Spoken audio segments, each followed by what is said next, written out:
Buen día. Esto más que talán, talán, tilín, tilín. ¿Cómo están? ¿Cómo les va? Voy a poner acá la transmisión en vivo. ¿Cómo andan? Espero que estén muy bien. Acá estamos. Mi nombre es Andrés Urrutia. Soy profe del CEPRAM. Profe de la Universidad Católica de Córdoba, de la Universidad Nacional de Córdoba. Vuelvo a decirle, mi nombre es Andrés Urrutia. Y estamos transmitiendo vivo. Voy a despertarlos. Quizás me odien. Quizás asociemos la campanita a la cuarentena y quedemos como pavlovianos, como perritos de Pavlov. En vez de salivar, cuando escuchamos la campana nos encontramos juntos acá en clases virtuales y que, o un buen recuerdo, que escuchábamos el talán, talán, talán, talán, o más que un buen recuerdo, que es un pésimo recuerdo, que las campanitas implicaban que nosotros estábamos en cuarentena. Igual verán que, si ustedes se fijan en el Facebook, dice fulano de tal, que sería Andrés, inicio, crear, después las personitas, que son las solicitudes de amistad, ese rayito, que son los mensajes de Messenger, y después las notificaciones, que es una campanita. Quiero decirles que es más campanita que cencerro, porque si ustedes se fijan, lo que yo tengo, ¿cómo le va? Buen día, ¿cómo está? Son 5 cencerros, 5, no 1. No son campanas, pero me parece, y me causó curiosidad cuando estábamos en el CEPRAM, que por ahí cuando íbamos al recreo yo los buscaba en el bar. Abrazos al Rafa, a toda la gente que trabaja con el Rafa, que ahora no está pudiendo trabajar. Decían que nos venís a arrear. Y entonces le dije, bueno, no tenemos campana, vamos a utilizar los cencerros y vamos a llamar a clase. Bueno, bienvenida Inés Largo, buen lunes, Edith Susana Bonino, ¿cómo les va? En este encuentro lo tenemos dividido como en porcioncitas, en donde yo doy el curso de cine y psicología, que por supuesto que está abierto el grupo a todo quien quiera sumarse a cine y psicología bajo las reglas de juego que hemos dispuesto. ¿Y cuáles son esas reglas de juego? Simples, sencillísimas. Que ahí ponemos solo cuestiones de cine y psicología, que es un grupo donde nos encontramos para subir material, o sea, todo lo que ustedes quieran subir respecto al director que estamos trabajando, que es Lasse Hellström. En relación a Lasse Hellström, lo que tienen que hacer, que es simple y sencillamente subirlo, o en cualquiera de sus películas que nosotros vimos. ¿A quién ama Gilbert Grape? La primera. Después Hachiko, la del perrito japonés, la de Akita. Y ahora, una de las primeras películas, antes que tuviera su desembarco en Hollywood, una de las primeras pelis que se llama Mi vida como un perro, y que la podían ver en YouTube. Por las dudas que no lo tengan, yo tengo acá el link de Mi vida como un perro. Se lo voy a copiar. Se los copio por si no la vieron. ¿Por qué les digo por si no la vieron? Hola Mara, ¿cómo va? Porque es probable que no la hayan visto, se ve solo por YouTube. Hola Irene, ¿cómo va? Entonces pueden todavía verlo, porque yo voy a trabajar sobre esta película hoy lunes, mañana martes a las 11 y el martes a las 15. ¿Para qué? Para que de alguna forma, a la distancia, nos sintamos cerca. Hola Mariano Schechter. Hola profe. Porque está bueno, porque ya nos estamos viendo. La profe, vi todas las pelis recomendadas. Mi vida como un perro, las reglas de la casa de la sidra y los coristas. Bellas. Bueno, gracias Marcela Giacaglia. Me gustaría saber, porque yo no la encontré, las reglas de la casa de la sidra, si tenés un link, las reglas de la casa de la sidra. Norma Camoleto, querida Norma. Cecilia Lorenzo, wow, qué buenísimo. Cecilia Lorenzo es una, ¿qué podría decirle? Una comunicadora, tuvimos el placer que ella y su pareja en su momento fueron profes de radio, en CEPRAN hace muchísimos años, no sé cuántos, pero deben ser más de 15, y es quien ustedes ven en Canal 10, y realmente una comunicadora que tiene una trayectoria enorme en relación al diría que ni siquiera problemática, al envejecimiento y a la vejez. Nos conocimos justamente a esta Norma Camoleto a colación de algo del hogar de día de la casa de Don Gaspar. La casa de Don Gaspar es un hogar de día municipal que está en Barrio General Bustos. Con Norma también es colega, es psicóloga.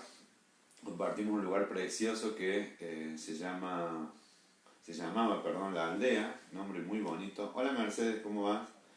Así que miren, tiene esta cosa muy loca. Norma Camoleto hace como 15 años, no la veo 10. Y para mí es un placer tan grande, pero tan grande, que por lo menos de esta forma la veo, lo mismo que eh, bueno, Cecilia Lorenzo, bueno, tanta gente.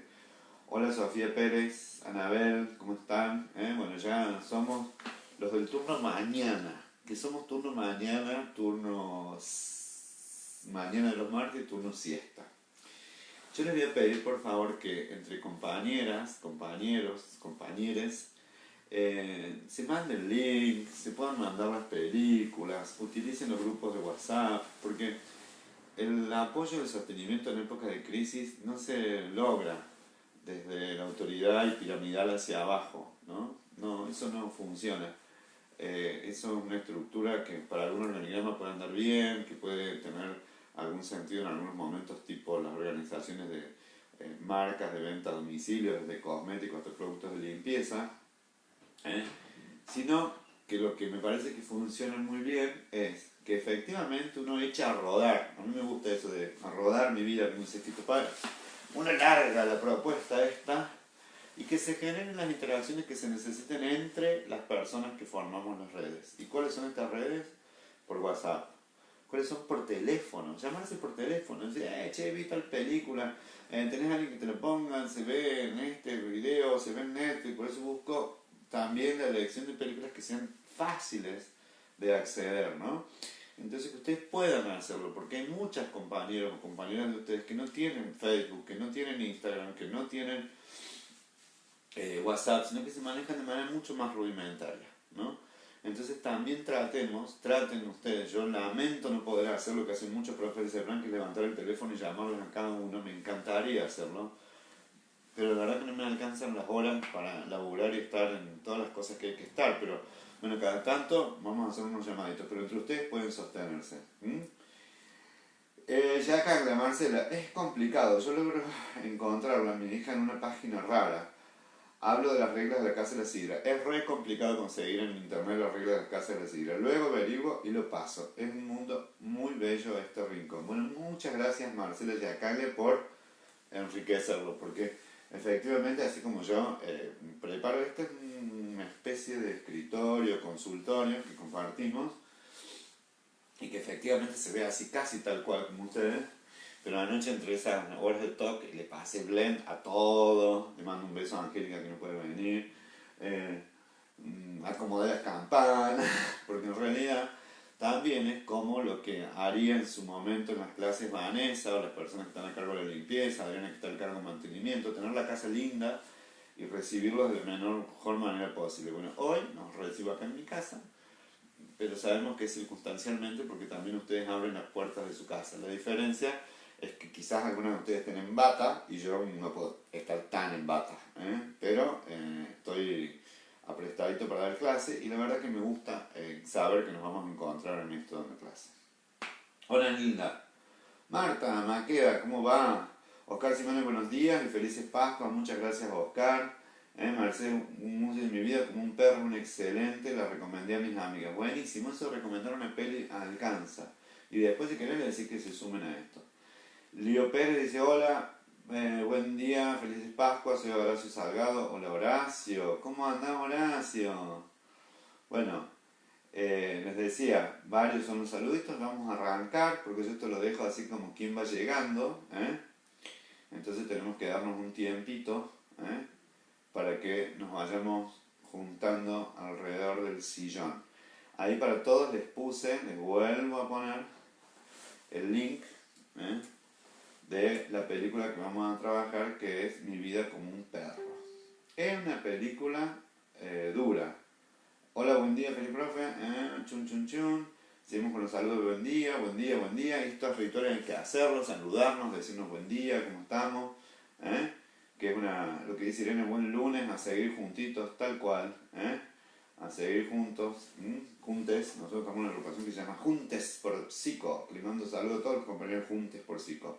Nora Mata dice, hola, felices Pascuas, gusto en reencontrarnos realmente. Norma Comoleto, corazón, amor de mi vida, dice, lindísimo Andrés, reencontrarme con vos y compartir este espacio. Felicitaciones por lo que están haciendo. Gracias, bueno, nosotros fuimos compañeros de trabajo y para mí fue un ejemplo. Ella, esta clase se la voy a dedicar a Norma Comoleto y a Nora Maluf, dos compañerazas de la MUNI. Le mando un beso especialísimo a Raquel Granillo. Y acá esto parece un código entre nosotros, entre los municipales. Está Paula, seguramente Andrea Bombilani, Andrea Bobillo, de Mimi. Estuve hablando con Marta Ramasco de Arana, que la Marta está bien, está en su casa, y eso es muy bueno. Así que un gran aprendizaje. Yo ya no trabajo en la MUNI, pero trabajé muchos años en el hogar de ancianos, en los hogares de día, en un grupo de investigación que armamos y fueron años de enorme aprendizaje y gran laburo. Así que toda la gente de ancianidad, porque así nos llamamos, departamento de ancianidad, así se llamaba originalmente, un abrazo. A quienes están trabajando todavía, está Paula, bueno, como les digo, Andrea, y muchas de las que ya están jubiladas, y Norma Camoneto dando vuelta por el mundo. Bueno, les decía, vamos con una película dura. Yo les había dicho que había escogido a Lasse Hallström porque él va a tirar de un hilito que tiene algunas cuestiones vinculadas al cine. Es un gran narrador. Acá yo me voy a detener en algo que es una de las perspectivas desde las cuales nosotros estamos trabajando este curso. Voy a acercar un poquitito más la cámara, tengan paciencia. ¿Desde qué perspectiva? Les decía, desde la psicología narrativa. ¿Qué es esto? La psicología narrativa viene de los aportes fundamentalmente de un filósofo que se llama Paul Ricoeur. Y en algún punto podríamos decirle que cuando la psicología utiliza un adjetivo o se refiere a otra disciplina, es como decir la psicogerontología, o en este caso la psicología narrativa, o el psicodrama. Bueno, también la palabra es conjunta de esto del psicoanálisis, o la psicología gestáltica, o la psicología del yo, o la psicología transpersonal. Bueno, las cantidades hablan de la diversidad de psicologías a las que nos estamos refiriendo, que toman o bien una cualidad o un objeto de estudio o una orientación dentro de la misma perspectiva de estudio. ¿Qué quiere decir? Si bueno, psicología gestáltica, esto parece una perogrullada, pero hay que aclararlo, tiene que ver con un concepto alemán de la gestalt, etc. Entonces cuando la gente pregunta, ¿vos haces psicoanálisis? Bueno, es que hay algo del análisis que está centrado más en la técnica, por eso el nombre, de los lapsus, de los síntomas, etc., que lo fundó Freud. Entonces nosotros conocemos, digamos, por naturalizadas ciertas palabras, inclusive las de psicoterapia, ¿no? Cuando digo las de psicoterapia, ahí se ve bien, ahí está. Es que efectivamente hay terapias, fisioterapias, hay terapias para el dolor y hay terapias en dirección a lo psíquico, ¿no? Entonces también cuando decimos la psicología cognitiva, la psicología conductual, nos estamos refiriendo a un aspecto, a una dimensión del comportamiento humano, del padecimiento humano, a una perspectiva teórica desde la cual se aborda, ¿no? Entonces, en la psicología narrativa, lo que aborda es, toma de las letras, toma de la semiótica, toma de la filosofía, decía Paul Ricoeur, básicamente algo que ya está inscrito en las personas, porque en realidad los grandes narradores, les digo Homero, Cervantes, García Márquez, estoy mirando la biblioteca, Ernesto Sábato, Cortázar, es gente que tenía la habilidad de dejar escrito, y no espontáneamente, sino que trabajaba mucho en lenguaje, en el cual ya después de tantos estudios que hay sobre las producciones narrativas, entiéndase los cuentos o las novelas, no el género del teatro, no la dramaturgia, no la poesía, que es básicamente contar una historia en el cual hay ciertos componentes que son básicos, ¿no? Los personajes claramente planteados, el perfil del protagonista o de los protagonistas si es una obra coral, tipo el baile o los unos y los otros, los que vieron cine, me estoy refiriendo a películas antiguas para que veamos.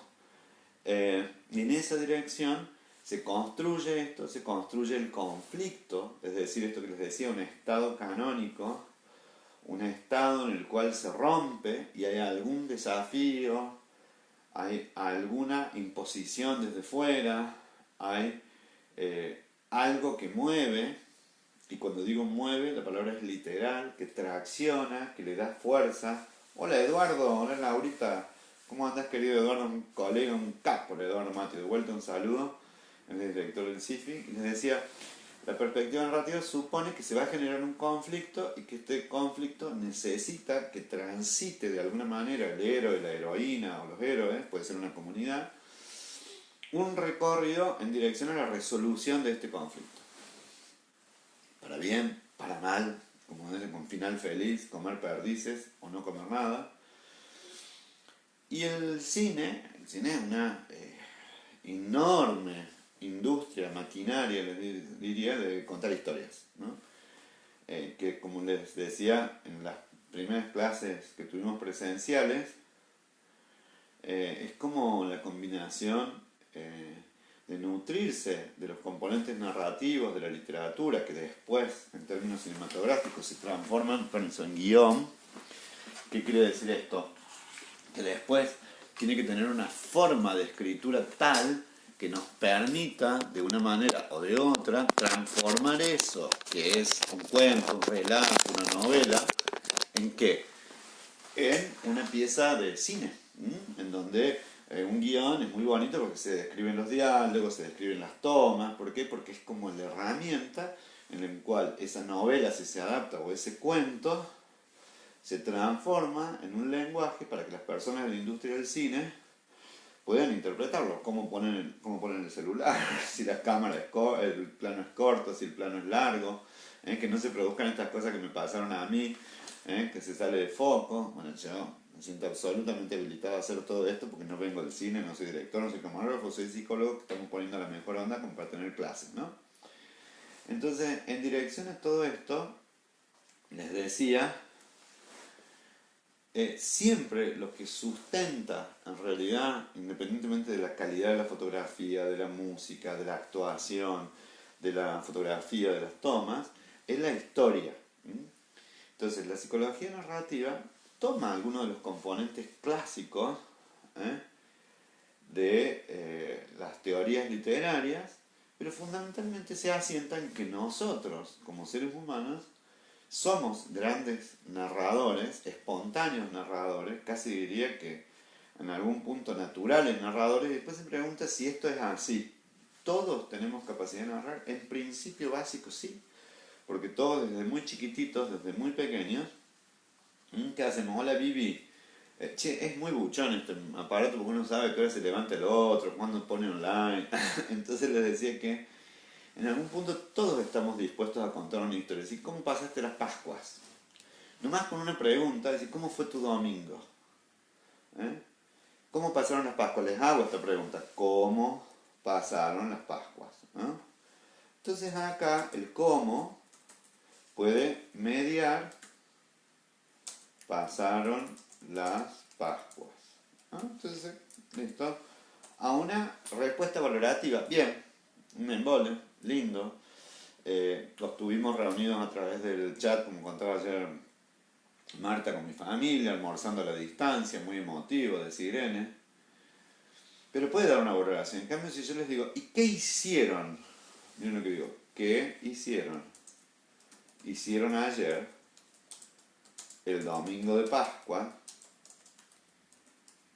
inevitablemente los va a llevar a una conversación, porque estoy centrado en algo de lo que se nutre el cine, que es acciones. Nosotros querramos o no, en el mero acto discursivo, en el momento en que nosotros empezamos a contar qué hiciste ayer, cómo pasaron las Pascuas, y es en serio que les pregunto qué hicieron, van a aparecer palabras que tienen que ver con la descripción de hechos, con la descripción de acontecimientos. Y bueno, nos juntamos, estuvimos acá, tuve que hacer tal cosa, pedí la comida, lo que fuera, hechos.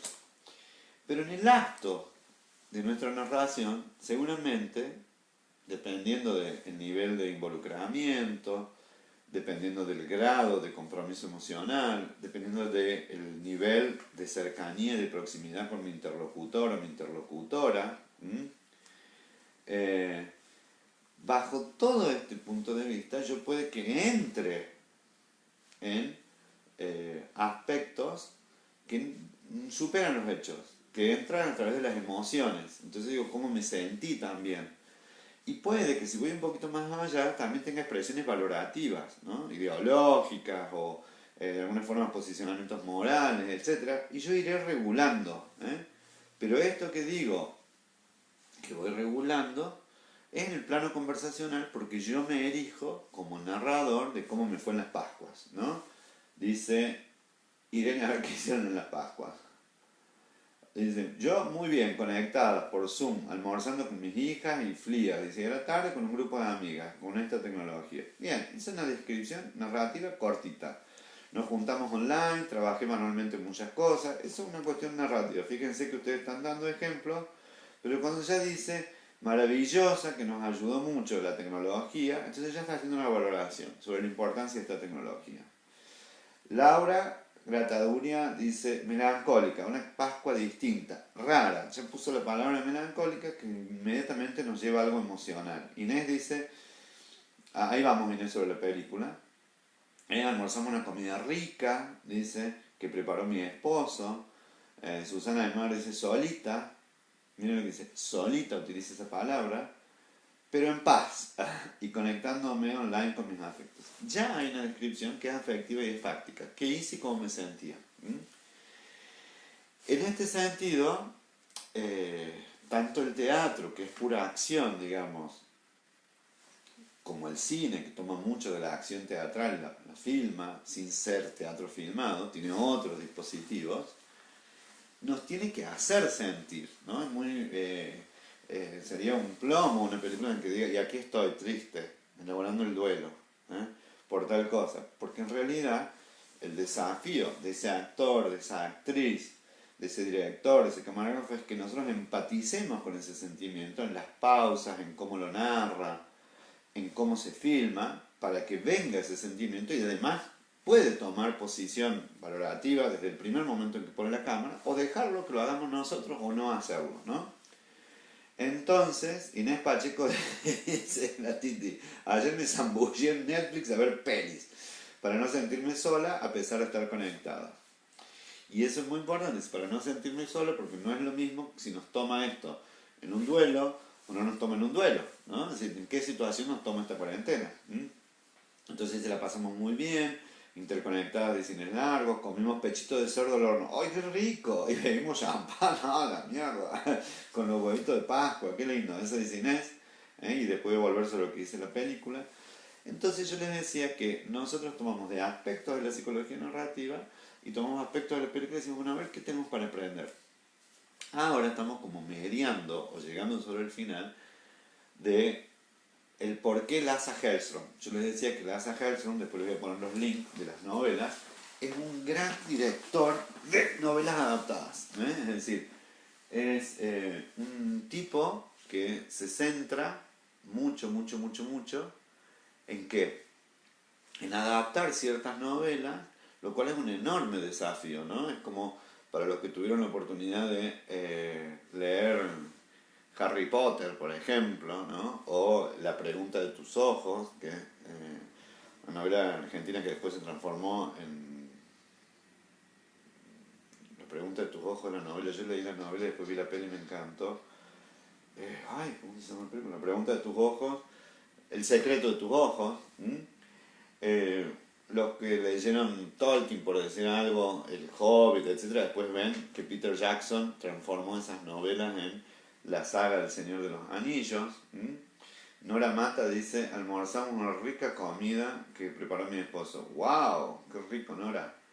Eh, entonces, es todo un desafío pasar esto, de que hay una interpretación distinta en una novela, en un cuento. Después les voy a recomendar para mí los mejores cuentos del mundo, vamos a hacer, porque cada uno, para uno, en su mundo, es el mejor cuento. Para mí es La continuidad de los parques, de Cortázar, que me parece un cuento fabuloso, porque es un cuento cinematográfico, porque hace que todo el tiempo lo veas. Voy a ver si le encuentro un link, se los pongo. ¿Y qué es cómo hacer eso? La continuidad de los parques, cuento de Julio Cortázar, ya se los encontré. Les decía que cómo hacer de esto una peli, y pasaría ahora a qué tiene que ver con la psicología, que no esperamos que ustedes hagan una peli de sus vidas, pero sí todos podemos recordar, ahí está la continuidad de los parques, aspectos de nuestras vidas que bien podrían ser escenas o bien podrían ser parte de películas. Entonces, ¿a dónde vamos ahora con Lasse Hallström? Es un gran adaptador, un gran transformador de novelas en películas, como dice habitualmente el crítico, un gran director de coros de estrellas, ¿no? Lo que hemos visto, Johnny Depp, Juliette Lewis, DiCaprio, bueno, todos son unos grosos. Y al principio lo que nosotros vemos en esta película, que se las dejé al último, que fue la primera que hicimos, Mi vida como un perro, ya el título dice Mi vida como un perro, es una película sueca. Vuelvo a poner el link para los que llegaron tarde, que por ahí no ven todo. Básicamente hay una referencia de un chiquillo que se llama Ingmar,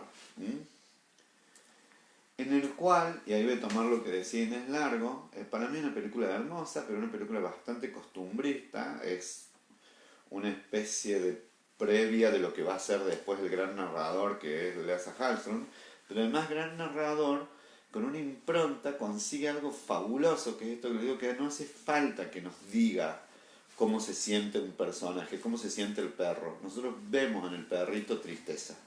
Nosotros vemos en el perrito es una espera que nunca acaba. Nosotros vemos el dilema ético del personaje de a quien ama Gilles Legret, estar entre la lealtad al dolor de su madre y la vergüenza que le supone una madre así de gorda, entre la bronca y la frustración que le produce su hermanito.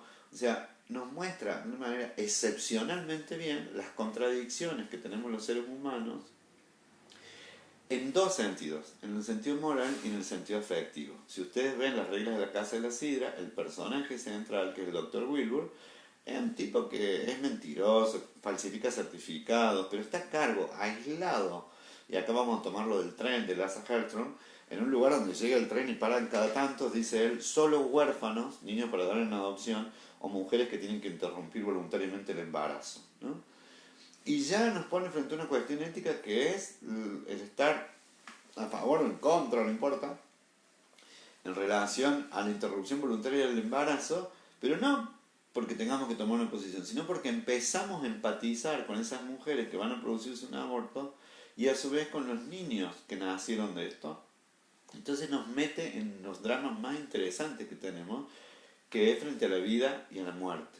En el caso de este chiquillo, la película empieza así como, ¿y esto a dónde va a parar? Porque vemos un chico que tiene una relación muy bonita con amigos, que tiene una relación con un hermano que se están peleando todo el tiempo, y desde el momento se ve que hay un vínculo muy estrecho con la mamá, y el conflicto, cómo va a salir adelante el pibe con la convalescencia, bueno, no quiero avanzar mucho por si no la vieron, pero además con la enfermedad, una enfermedad terminal de su madre.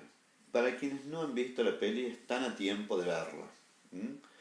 Inés Largo dice, la película desarrolla un tema muy triste y más aún en la infancia. Muchas despedidas ultrasensibles e importantes para tan temprana edad, pero refleja la importancia del apego con una madre que le dará las herramientas para convertirse en resiliente. Inés tiene aprobada la materia. ¿Eh? Lo que hizo Inés fue una síntesis conceptual del tema. Si nosotros trabajáramos un análisis temático, yo escogí a propósito con ustedes empezar por 3 películas que trabajan sobre partidas y duelos, ¿no? Es decir, en Quién ama a Gilbert Grape, la gran, ya ahora lo siento, si no lo vieron, tienen que ponerse las pilas con el curso, en Quién ama a Gilbert Grape, el gran cierre es el incendio de la casa donde está la madre muerta y donde se suicidó el padre. Esa es toda una ritualidad que es la hoguera de la propia casa para tener la libertad de irse de un pueblo absurdo, de irse de sus casas, de tomar la caravana y partir. Y hay que hacer esos duelos enormemente necesarios al final de la adolescencia, al principio de la juventud, y que de alguna forma, de manera, por favor, si están escuchando mis hijos, de manera metafórica, matar a los padres, basta de estar criticándolos, dependiendo que si los padres hacemos las cosas bien, no, chao, tenés que hacer tu vida. ¡Fum! Incendia la casa. Y partí. Sé con peloteras, sé enojado, porque muchas veces las críticas permanentes al papá o a la mamá, ¿por qué lo hacías así? No es más ni menos que una expresión infantil de dependencia. Así de duro se los digo. Entonces deja de criticar a tu viejo, a tu vieja, así, y arma el petate y salí. Salí al mundo, a vivir, a equivocarte, a cometer más errores, menos, a refundar tu paternidad, tu maternidad, pero se hace con la elaboración de un duelo.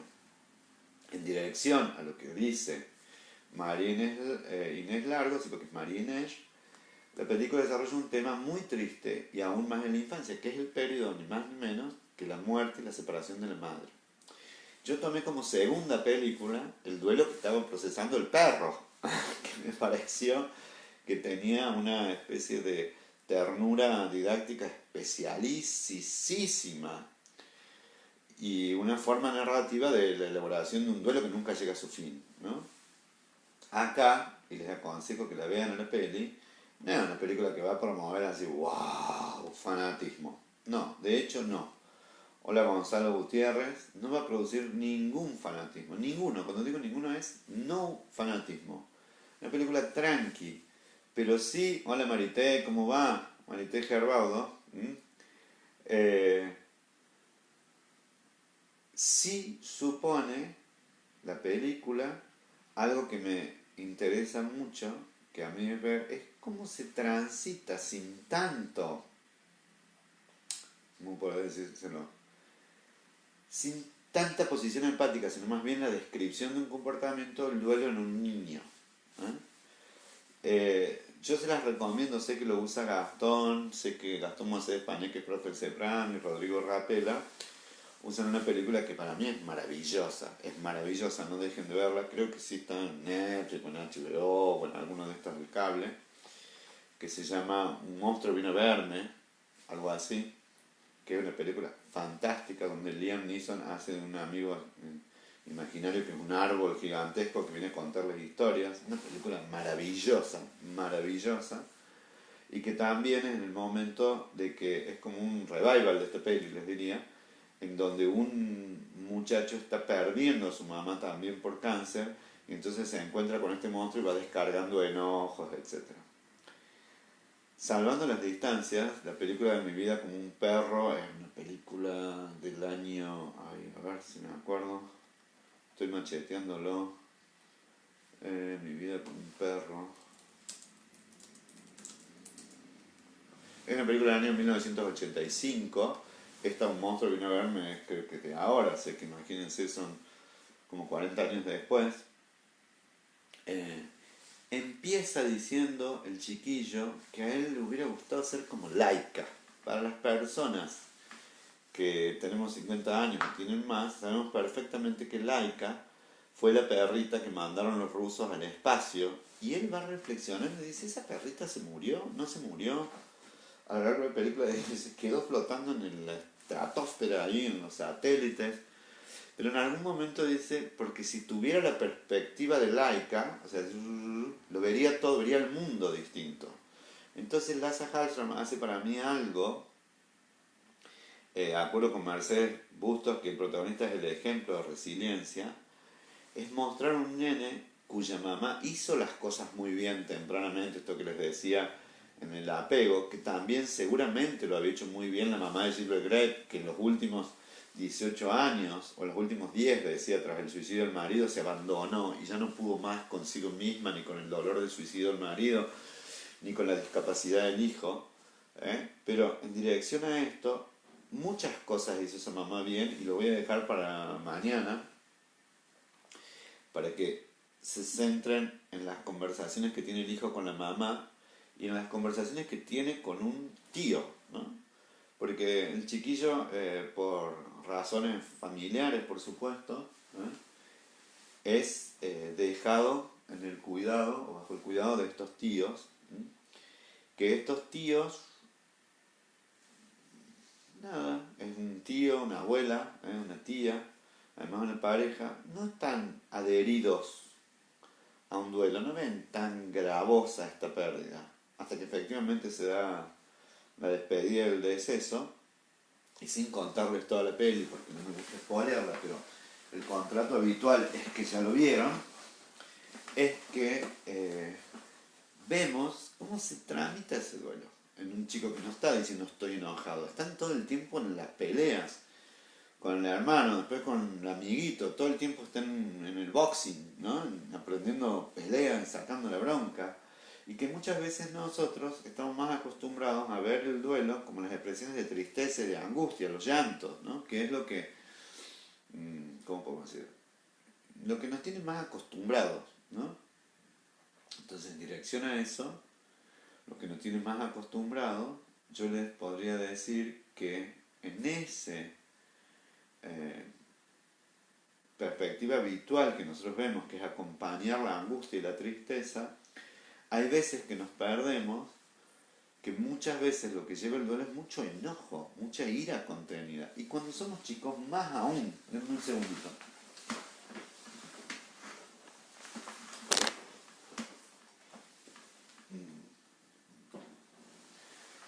Ahí está, estaba hablando del duelo y acabo de descubrir a mi abuela viejita, el tío Paulino, son personas que ya fallecieron, el bebé que está al fondo soy yo. Y les decía, en la niñez y también en la adultez, nosotros nos olvidamos que la bronca, el enojo, es parte del proceso en donde queremos romper todo. ¿Por qué? Porque no tenemos la concepción de la muerte que podemos tener en la adultez o en la vejez. Porque estamos perdiendo lo que más amamos, porque nos parece injusto, porque además es terrible, es espantosa la partida y queremos controlarlo, queremos que no suceda. Dice Irene, la Titi, me pareció bellísima la descripción de la infancia, los amigos, el primer amor, y ese tío Salvador no me parece una película menor. No, para mí tampoco una película menor. Pero acá viene eso, ¿no? Lo que les decía de la importancia. Yo empecé contándoles las clases, lo importante que para mí es la red de contención que uno puede hacer llamando por teléfono al otro, viendo cómo está en el duelo, qué sé yo. Todos mis besos van mucho a la Titi porque está, además de la cuarentena, está en un duelo muy reciente. Y nosotros nos necesitamos unos de los otros, nos necesitamos. Entonces se ven en chiquito esta cuestión, hay unas escenas hermosas, muy tiernas, al final de la película, no quiero decirles, pero se lo ve él acostadito con su noviecita, donde va haciendo los primeros descubrimientos de la sexualidad sin que sea la genitalidad, sino mezclando esto de la seducción infantil, de los juegos de reconocimiento sexual, y después estar sobre el final acomodados así, abrazados, cucharitas con la niña, digamos, además de toda la comunidad, ¿no? En una cosa que es muy graciosa, la última escena, donde una especie de cable carril, no sé cómo se le llama, o tirolesa, experimental y desarrollada ahí en el pueblo, terminan todos en una zanja de bosta de vaca, ¿no? Como diciendo, las cosas pueden salir mal, siempre pueden salir mal, y van a salir mal. y vamos a terminar todos enterrados en ese charco de bosta. Y también un movimiento que es interesante, que es desde la casa familiar a la casa de este tío, y eso me parece también que es como la heroicidad silenciosa, ¿no? No se plantea, en ese sentido es medio como Colia, ¿no? Una película muy bonita. No se plantea ningún tipo, pero ningún tipo, eh, de idealización de ese tío ni de esa familia. Es gente convencional, es gente, casi les diría que torpe, rudimentaria, pero que tienen algo que es lo que hay que tener, que es una cercanía, una proximidad. Y que el chiquito está al último así, acostado mirando para el otro lado, como en un banco, tapado, cobijado por una cosa, y el tío está al lado hablándole, entendiendo lo del enojo. ¿Eh? Y en algún punto el chiquillo ve y se hace este clic en donde se le impone una pérdida, pero también la vida, y no estoy diciendo que una cosa compense la otra, pero existe, le regala algo de humanidad para salir de ese lugar en cual, cuando decimos la vida como un perro, yo quisiera, hola Clarita, también está en un duelo, ¿eh? Que también, a mí me gustaría ser los perros de mi casa, ¿no? Porque no la ven acá en enero, pero se sientan en los sillones, la pasan bárbaro, se le hace comida especial, pero lo que remite es el contraste entre la sensación de abandono puesta en la metáfora de esa perra laica que tiene perspectiva, pero que estuvo sola, un experimento cruel y abandonada en el espacio por los rusos, y él que siente esa sensación de enorme abandono y despojo, pero que a su vez tiene el resguardo del cobijo materno que se dio y se brindó y se hizo muy bien. Por eso les diría que se concentren en las escenas en que está el diálogo con la mamá, en donde efectivamente está entre esta paradoja de la conquista de lo conseguido, las fortalezas que desarrolla el yo a partir de las buenas acciones que realizan los otros, en este caso en el maternaje, y toda la niñez, porque excede lo de apego, toda la infancia, que es una infancia con juegos, con peleas, más o menos vigilado por la mamá de cerca, y después la enorme sensación de despojo que supone la pérdida, pero entendiendo que si ese vínculo fue lo suficientemente sólido, lo suficientemente amoroso, y cuando digo suficiente podríamos prescindir de esa palabra porque no se trata de cantidad, sino si fue amoroso, si fue contundente, vamos a tener sin lugar a duda la posibilidad de reconstituir vínculos con otros, producir otras investiduras, que no se dio en la película que a ustedes les encantó y que a todos nos gusta, que es tan tierna, donde hay una dependencia absoluta entre el perro y su amo. No sé si me explico. Entonces ese perro, o esa persona, o esa pareja, va a estar siempre, lo que les decía, como la canción de San Blas, ¿no? La hermana congelado, petrificado en ese duelo, o esperando eternamente el retorno de quien no puede venir, o de quien no está. Entonces, y acá sí vamos a hacer un salto. Hola Peti, corazón, ¿cómo andás Peti Barrera? Te quiero muchísimo, saludo a la Silvi. Hola Peti, preciosa. A Silvina Bufa, somos colegas con la Silvi, compañeros de Juntes por Psico, la Peti es la mamá. ¿Eh? Entonces les decía, ¿por qué escogía estas las tres películas de Lasse Hallström? Porque muestra ese duelo necesario que necesitamos hacer de la adolescencia hacia el paso a la adultez joven, un duelo puesto en la figura y en el personaje de un animalillo, como es Hachi, y en este chico, donde un duelo temprano se ha puesto en la niñez, en donde efectivamente lo que la película se llama Mi vida como un perro. Y acá te copio el link. En donde este chico es capaz, además que es un actorazo el pibito, es capaz ¿qué decirlo? En nada, en lo que dura una película, eh, de ser qué, de ser él mismo, casi les diría, el que procesa como una esponjita, procesa como una esponja todos los recursos que se le han brindado a través de la figura de su mamá, con todo lo que se les están brindando, sin por esto dejar de transitar las ambivalencias y contradicciones intrínsecas a una pérdida, que son un embole. Dicho en buen romance, a nadie nos gusta perder.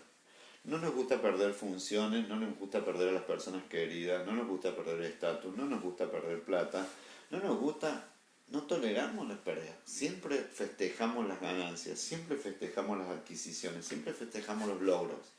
Qué lindo que aprendió a decir estas palabras, que aprendió a caminar, que ya es autónomo, que ya tiene su casita, que se recibió, que está en la carrera. Somos grandes festejadores del logro. Y a regañadientes, y ahí es donde se pone a prueba, por decirlo de alguna manera, nuestro psiquismo y la potencia de ese vínculo, cuando efectivamente aparece una pérdida o un duelo. Entonces, entre esa pérdida y ese duelo se juegan las ambivalencias puestas en eso.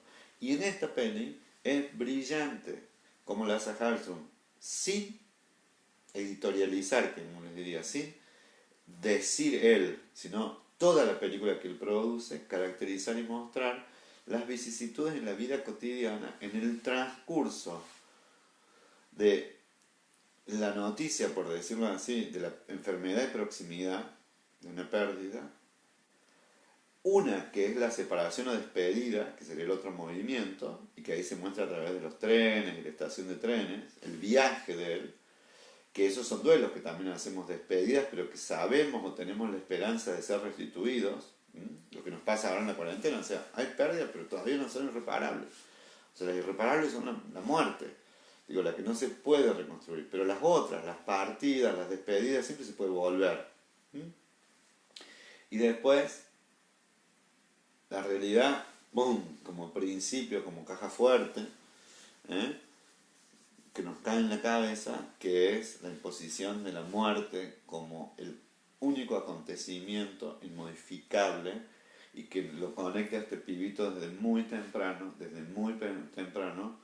con la finitud, cosa que en realidad en el psiquismo infantil es muy difícil de representar, ¿no? Entonces muchas veces se vive como un castigo, otras veces se vive como una culpa, y en más de una oportunidad se vive como, ¿qué les diría?, como un absurdo, porque en realidad la muerte es absurda para alguien que está absolutamente dispuesto en y hacia la vida.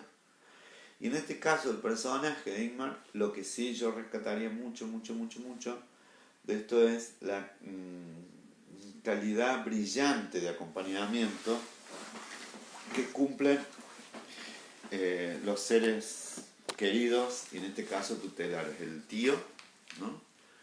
De una manera casi sin proponérsela, sino cumpliendo lo que tiene que cumplir, que estar, acompañar, jugar, dejar que las cosas acontezcan como acontecen en la vida de las personas, y también los otros personajes que lo acompañan, que es lo que vamos a trabajar después. Así que si no la vieron, les aconsejo que vean Mi vida como un perro. Voy a tomar las palabras de Olga Marzolini, que la veo allá al fondo del aula. Un beso, Olga. A casi todas las alumnas que por ahí se ponen en línea, que han sido alumnas, las puedo ver en los lugares donde están, donde se sientan habitualmente. Sí, me encanta que haya muchas otras personas en que no están en el aula física, pero están en esta aula. Pero dice una película tristísima. Sí, porque si en algún punto consigue Lasse Hallström trabajar bien, es que nos pongamos un poco en el lugar de un chiquillo que pierde a la mamá, ¿no? Qué verdad tan grande. Dice, son las pérdidas las que nos enseñan el valor de la humildad de ser libres. Sí, estoy totalmente de acuerdo. Dice, vamos en un camino del tiempo. Bueno, te abrazo, querido. Gracias, Eli, de amor. Y Mercedes Busto Andrés dice, no sé si vos sabes la magnitud que tienen tus aportes y tus trabajos en nuestras vidas. Oh, bueno, me alegro. Y algunas veces sé, otras veces no sé. Y mejor por ahí no saber, estar consciente. Pero sí, en general, sí sé que la acción que hacemos nosotros es directamente pensada en el bienestar. Por eso hacemos docencia, por eso hacemos psicología, que de alguna forma contribuya. Y esta es la vuelta, como para terminar esta clase, de lo que les decía de la psicología narrativa. O sea, seguramente ustedes pueden revivir con el recuerdo, no hace falta que me lo cuenten, si quieren lo pueden contar, de lo que implicó una pérdida. Y ni les cuento si esa pérdida fue temprana, ¿no? Y entonces uno cuando mira un poco para atrás dice, bueno, a ver, ¿qué me costó? ¿Cuánto tiempo me llevó ese duelo, por decirlo de alguna manera? ¿Qué trabajos psíquicos hice? ¿Cuál es? Acá digo trabajos psíquicos porque no es que el psiquismo trabaja solo, sino por qué me peleé, me enojé, cómo cumplí o no cumplí la ritualidad de ir al cementerio, si puteé o no puteé al muerto, a las condiciones de esto, si sentí culpa, porque esos son los trabajos. ¿eh? Y en ese punto le mando otro beso enorme a Amelia Hernández, la profe de mitos, cuando veíamos con la gente de mitos y psicología, hace unos años, los 12 trabajos de Heracles, ¿no? Porque bueno, era la esposa de Zeus, y Zeus produjo un engaño de lo peor, se disfrazó el marido, se metió en la cama de una mortal y de ahí nació Hércules o Heracles. Y cuando se entera Hera, no toma venganza contra el marido, sino contra el muchachito, le impone, de ahí el nombre de Heracles, ¿no? En virtud de Hera, o hacia Hera el tributo, 12 trabajos que parecen que son imposibles, y que esos trabajos podrían clasificarse entre los más físicos y los trabajos más simbólicos, ¿no? Que es muy bonito trabajarlo en los mitos griegos, en este caso el mito de Heracles, donde siempre la heroicidad de un semidios, ¿no? Porque es hijo de Zeus. Bueno, esa heroicidad es muy difícil que nosotros nos comparemos. Ojalá no tengamos trabajos de Heracles, que son trabajos de titanes, que diríamos nosotros, aunque los titanes son otros, no son los hijos de Zeus, ¿no? Pero es decir, un trabajo ciclópeo, ¿no? Es decir, cuando hacemos un esfuerzo enorme. ¿Para qué? Para salir adelante con tareas superiores. Bueno, sin que sean los mismos trabajos de Heracles, nosotros sabemos de nosotros mismos, de nuestro psiquismo, de la capacidad que tenemos de aguantar y resistir, de la capacidad de transformar, ¿no? En un proceso casi terciario, ¿no? De las rupturas, de las pérdidas, a armar algo nuevo y que sea originalísimo, que ahí viene la creatividad, en decir las palabras de Fiorini, cuando efectivamente transitamos una pérdida. Entonces, aunque yo no lo había configurado así, pero justo coincidió que el primer director con el que íbamos a trabajar, si existen las coincidencias en algún punto, iba a ser Lasse Hallström. ¿Por qué? Porque maneja muy bien esto que les decía de la ambivalencia de los sentimientos, ¿no? De la bronca y la tristeza, de la vergüenza, ¿no? Y la duda versus el orgullo. Estas ambivalencias así ericksonianas las ponen en la película. En Quién ama a Gilbert Grape, la ponen en las reglas de la Casa de la Sidra. Si consiguiéramos el link de las reglas de la Casa de la Sidra, si bien yo empezaba dando el curso de La vida va con esa película, que es magistral, sería como un plus para estos meses de cuarentena. ¿Por qué? Porque vaya a saber cómo sigue el calendario, ¿no? Yo todo lo que tenía que planificado lo miré y dije, bueno, más o menos vamos a seguir haciendo lo que nos propusimos como mejor podamos, y estamos yendo más rápido que en una clase, no sé si me explico por qué, y porque un poco hablo solo, tengo una interacción muy distinta de la que pudiera tener en una clase, donde veo las caritas, empezamos a conversar, donde se enojan cuando algo interrumpe, donde nos vamos al café con el Rafa, al bar al cuarto de hora, que nunca es un cuarto de hora, que siempre son 20 minutos, media hora. Pero bueno, esto está teniendo una oportunidad, que quizás no veamos 4 directores, sino que veamos 5, o quizás no veamos 3 pelis, sino que veamos 4. Entonces ya voy a pedir a quien pueda que si consigue el link de las reglas de la Casa de la Sidra lo veamos. Y hay también otra película que es más o menos Cualunque de Lasse Hallström, que está en Netflix, entonces por ahí podemos hacernos. Pero esta semana nos vamos a concentrar en Mi vida como un perro. Y sí les dejaré una pregunta, que es, ¿cuándo se sintieron como un perro? ¿Cuándo se sintieron tristes y abandonados como un perro? Dice Marcela Busto Andrés, no sé si vos sabes la magnitud que tienen tus aportes y tus trabajos en nuestra vida. Ah, ya lo había leído, gracias Marcela. Irene, la Titi, dice, no te das una idea de todo lo que me estás ayudando en mi duelo. Bueno, me alegro, para eso estamos. Y Susana Galíndez que se unió, Susana nos vamos a ver mañana porque nos estamos yendo. ¿eh? Estamos levantando la clase porque decidimos hacerla de 1 hora. Entonces, vean Mi vida como un perro, concentrémonos en las escenas. Les mando corazoncitos yo también a ustedes, que son los grosos, un corazoncito del Cepran y deditos, porque me gusta estar en estas clases. Y nos vamos a ver, como está proyectado, que mañana creo que es a las 11 y después a las 15, bueno, no me acuerdo de memoria, pero más o menos en los mismos horarios en los que yo tenía clase en el Cepran están puestas y hemos tratado de tener que los profes tengamos clases en estos horarios. Y si ustedes no lo pudieron ver en vivo, les mandan el link y lo recomiendan a las clases que no fueron en vivo a través del canal de YouTube, que se pueden ver después aún sin tener Facebook. En YouTube ponen el canal de YouTube del CEPRAM y van a ver estas clases. Que en realidad el vivo representa esto, un encuentro entre nosotros, saber que nos tenemos que levantar, que hay que desayunar, que es vernos, es generar una rutina de cierto encuentro. Pero yo ni siquiera le diría rutina. Rutina me parece una palabra horrible.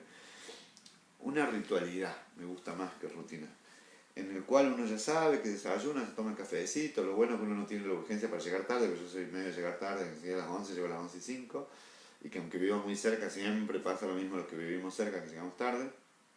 Acá máximo llego tarde porque se me jodió algo del teléfono, pero salimos adelante. Así que bueno, gracias a ustedes, a Nélida Barbieri, a Irene, a Mercedes, a Norma por estar, porque estemos conectados. Nos despedimos, así, muchos besos, muchos abracitos y nos vemos hasta el próximo Talan Talan. Vean Mi vida como un perro de Lasse Hallström. Los actores suecos, no sé ni cómo se llaman. Así que abrazos. Chao. Ahora voy a cortar la transmisión.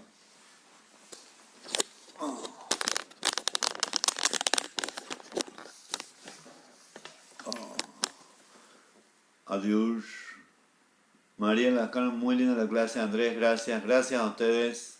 Chao.